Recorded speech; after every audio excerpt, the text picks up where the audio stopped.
Again, if you skip the intro video, which I definitely did when I was first starting out, I'll be really quick with this. This series is intended to make you a competent music producer in FL Studio within 3 weeks' time by watching 15 minutes or less every day.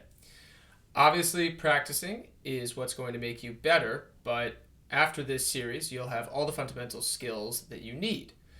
Every unfamiliar term is explained, and all of the videos are listed and published in the order of how you should learn them so that it streamlines your process. Now, if you're ready, let's jump in. So, I am working in FL Studio 20, version 20.1.2, but this tutorial is relevant for any version of FL Studio 20. There are 4 main pieces to producing music within FL Studio, and I'll point them out now. You've got the channel rack.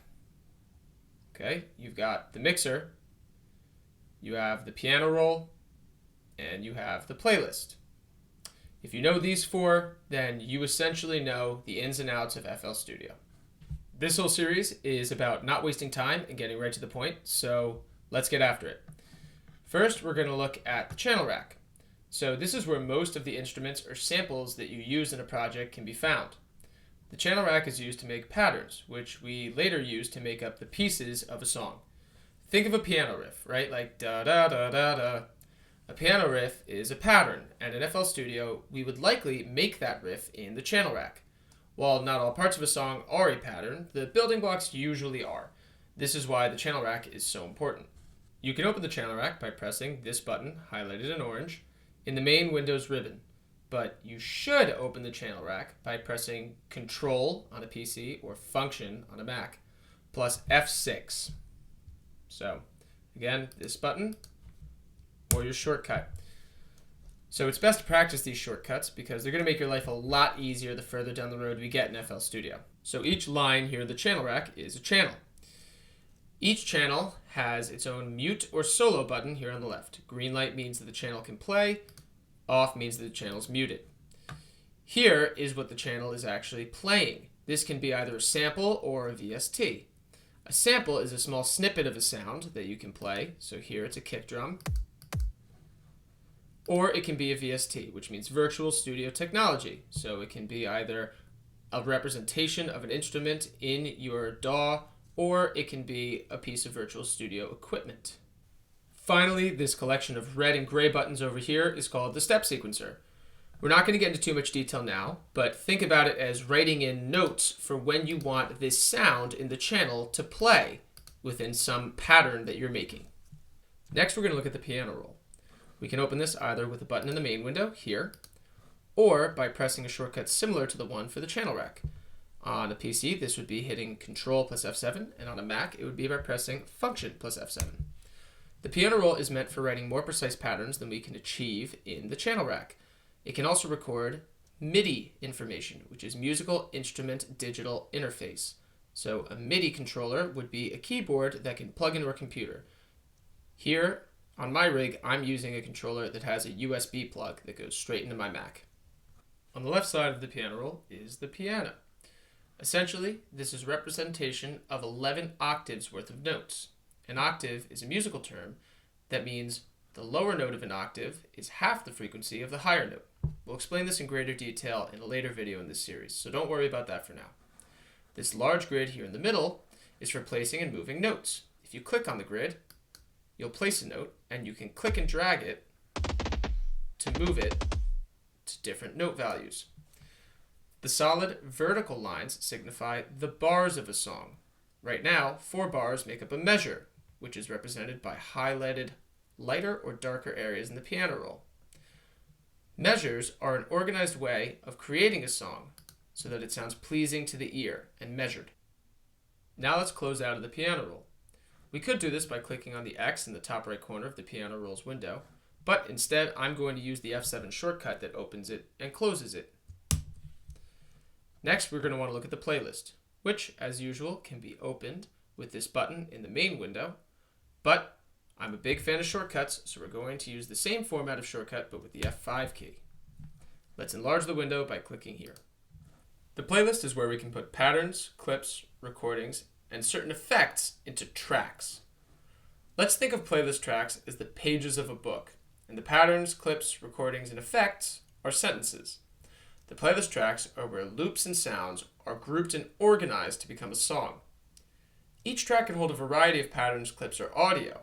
However, it's usually best practice to keep just one kind of sound in each track. This makes the process of mixing, which we'll discuss next, much easier. Let's take a look at the fourth window we discussed in FL Studio, the mixer. So first, I'm going to close out of my other tabs either by clicking their buttons or by using their shortcuts. And then I'm going to open the mixer with an F9 shortcut. Each of these numbered boxes represents a mixer insert. These inserts receive signals from both the playlist and the channel rack. Then these mixer channels send their signals to the master track. This master track is the last stop that any sounds make on their way to your speakers. And now you understand the flow of an entire song through FL Studio. We go from the channel rack or playlist into the mixer to the master track. That wraps it up for the 4 windows within FL Studio, but we still haven't talked about the main window itself. Let's X out of the mixer and take our eyes up here. This determines whether or not the play, stop buttons affect a pattern within the channel rack or a song within the playlist. This is an important distinction because you don't want to be playing or changing the wrong part of your project.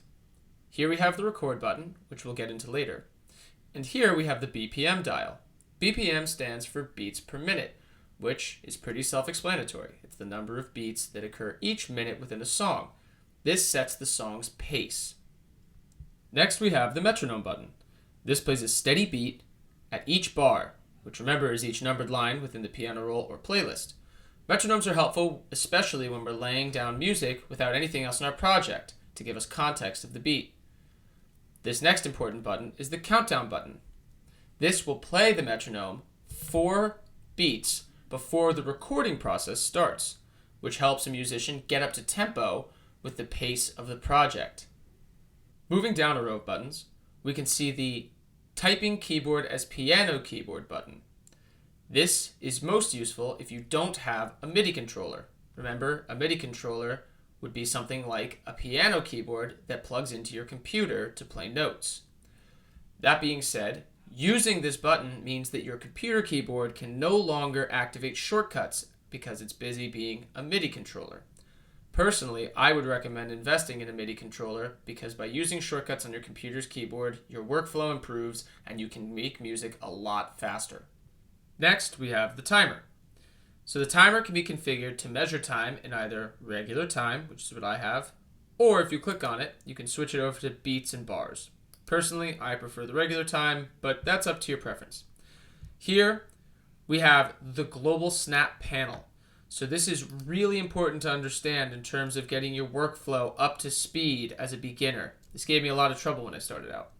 Essentially, this menu determines whether or not any elements will snap to the grid within the piano roll or playlist. So here, I'll demonstrate that for you now. If we've got it set to none and we open the piano roll, if we draw in a note and we move it, it moves smoothly. We could put it anywhere. But if we change this to, let's say, beat, and we have no other settings in terms of snapping to grid in the piano roll, this will only move in increments of a single beat. We can't put it somewhere in between. Sometimes as a beginner, you'll have a note that you draw in, and then you'll wonder why you can only move it in certain places. That's because of your global snap panel, and you'll need to change that unless the specific snapping settings for your piano roll or playlist are different. We'll get into that later, but for now, just realize this little button here is your specific snap, and then this menu here is the global snap. These 2 buttons determine how you can move notes in both the piano roll and in the playlist. Last, but absolutely not least, we have the hint panel. This is your new best friend in FL Studio, especially as a beginner. This panel will name whatever your mouse hovers over and give you some kind of a shortcut or explanation as to how to access it.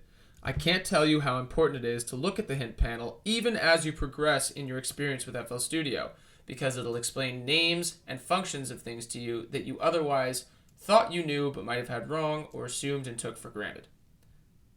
Well, that about wraps it up for our general overview of FL Studio and our first lesson in the 21-day Fundamentals course. Thank you for watching, and this is Mirium Music, signing off.